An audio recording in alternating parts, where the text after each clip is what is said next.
आज हम बात करेंगे मैया योजना का फॉर्म भरने के लिए क्या क्या डॉक्यूमेंट लगने वाला है, क्या क्राइटेरिया होने वाला है, यानी कि मैया योजना का लाभ लेने के लिए क्या पात्रता होनी चाहिए। इसके अलावा फॉर्म में क्या नया बदलाव किया गया है, क्या प्रोसेस रहने वाला है, इन सभी चीज़ों के बारे में हम लोग जानने वाले हैं। तो चलिए दोस्तों, वीडियो को शुरुआत से शुरू करते हैं। और आगे बढ़ने से पहले आपसे एक छोटा सा रिक्वेस्ट है, वीडियो पसंद आए तो लाइक ज़रूर कर दीजिएगा, चैनल को सब्सक्राइब कर लीजिएगा और मेरी वीडियो को हाइप जरूर कर दीजिएगा दोस्तों। तो दोस्तों, आपको जानकारी मिल चुकी होगी कि 18 नवंबर 2025 से मैया सम्मान योजना का फॉर्म फिर से भराया जाएगा। और अगर आपको जानकारी नहीं है दोस्तों, तो ये डेट को आप ध्यान में रखिएगा। 18 नवंबर 2025 से लेकर 28 नवंबर 2025 तक मैया सम्मान योजना का जो फॉर्म है ये फिर से भराया जाएगा दोस्तों।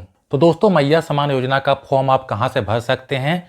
तो सरकार आपके द्वार का कैंप लगने वाला है। कहाँ पर? आपके ब्लॉक में या फिर आपके पंचायत भवन में ये कैंप लगने वाला है सरकार आपके द्वार का। वहीं पे इस फॉर्म को भराया जाएगा। और अगर कैंप में इस फॉर्म को आप नहीं भर पाते हैं तो आपके जो नज़दीकी प्रज्ञा केंद्र है वहाँ पर आप जाइए, साइबर कैफे जाइए और वहाँ पर आप ऑनलाइन इस फॉर्म को आप भर सकते हैं। या फिर अगर आपको ऑफलाइन जमा करना है तो ब्लॉक में जाकर आप इस फॉर्म को जमा दे दीजिए। फॉर्म को भर करके वहाँ से सबमिट कर लिया जाएगा। लेकिन दोस्तों, यहाँ पर इस डेट को जरूर याद रखिएगा, 18 नवंबर से लेकर 28 नवंबर के बीच में 10 दिन का आपको समय दिया गया है। इसी दिन में आपको फॉर्म को भरकर सबमिट भी करना है, अन्यथा आपको मैया सम्मान योजना का लाभ नहीं मिल पाएगा। दोस्तों, अब हम लोग बात करते हैं मैया सम्मान योजना के लिए पात्रता क्या होनी चाहिए।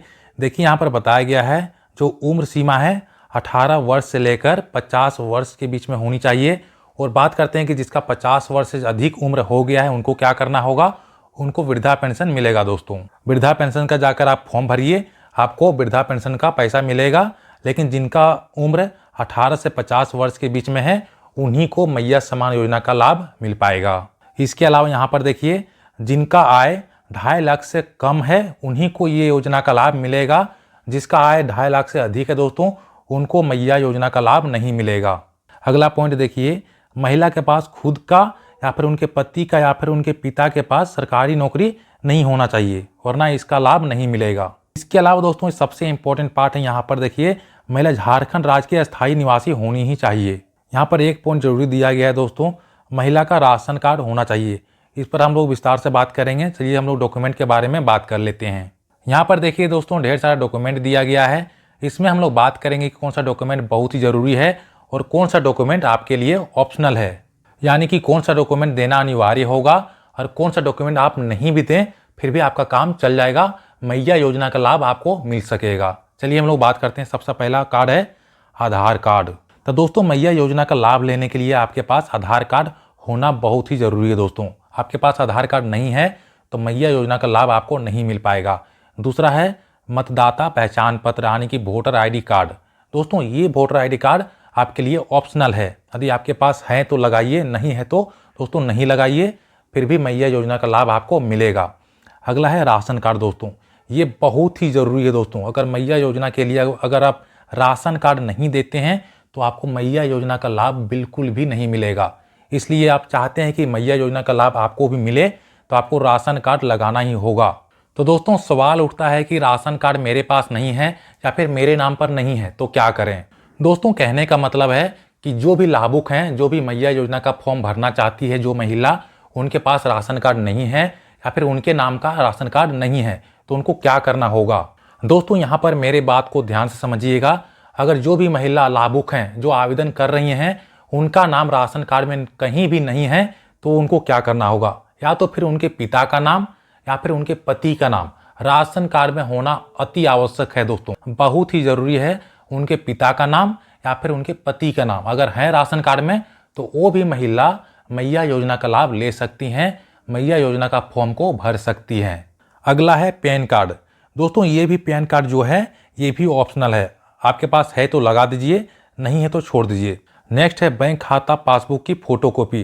दोस्तों, ये भी लगाना अनिवार्य है। आपके पास सवाल होगा कि ये जो पैसा आता है डीबीटी के माध्यम से आता है तो बैंक खाता का फोटोकॉपी लगाना अनिवार्य नहीं है। नहीं दोस्तों, ये लगाना बहुत ही अनिवार्य है, क्योंकि दोस्तों सरकार के पास तो प्रूफ तो होना चाहिए कि आपके पास खाता है, बैंक पासबुक है, तभी तो डीबीटी के माध्यम से आपके पास पैसा आएगा। तो दोस्तों, प्रूफ के तौर पर बैंक खाता का जो फोटोकॉपी है उसको लगाना अनिवार्य है। इसके अलावा दोस्तों जो आपके पास बैंक खाता जो पासबुक है उसमें डीबीटी ऑन होना चाहिए, आधार सीडिंग होना चाहिए दोस्तों, तभी आपका पैसा आपके अकाउंट में आएगा। अगर डीबीटी ऑन नहीं रहेगा दोस्तों खाता में तो आपका पैसा नहीं आएगा दोस्तों, इसलिए डीबीटी जल्दी से ऑन करवा लीजिए अगर नहीं है तो। दोस्तों अगला है पासपोर्ट साइज फोटो, तो फॉर्म के साथ इसको भी लगाना जरूरी है दोस्तों। एक मोबाइल नंबर जो एक्टिव मोबाइल नंबर है दोस्तों होना अनिवार्य है। इसके अलावा देखिए यहाँ पर हस्ताक्षर, फॉर्म में आपका हस्ताक्षर जरूरी लगेगा दोस्तों। यहाँ पर ईमेल आईडी दिया गया है, यदि आपके पास ईमेल आईडी है तो उसमें अंकित कर दीजिए, वरना इसको आप छोड़ सकते हैं। आवेदन फॉर्म तो आपको लगेगा ही लगेगा दोस्तों अगर आप ऑनलाइन फॉर्म को भर रहे हैं फिर भी आपको ऑफलाइन फॉर्म को भरना ही होगा, सबमिट करना ही होगा दोस्तों, तभी आपका मान्य होगा। कहने का मतलब है दोस्तों अगर आपके पास फॉर्म नहीं है तो इसको आप ऑनलाइन डाउनलोड करके प्रिंट आउट निकाल सकते हैं, उस फॉर्म को आपको भर लेना होगा और वही फॉर्म को आपको भर के पंचायत भवन या फिर ब्लॉक में जाकर आपको ऑनलाइन कराना होगा दोस्तों, तभी इसका प्रक्रिया पूरा होगा और आपको मैया सम्मान योजना का लाभ मिल सकेगा। तो दोस्तों ये थी डॉक्यूमेंट के बारे में पूरी जानकारी। मिलते हैं अगले वीडियो में, तब तक के लिए जय हिंद, वंदे मातरम।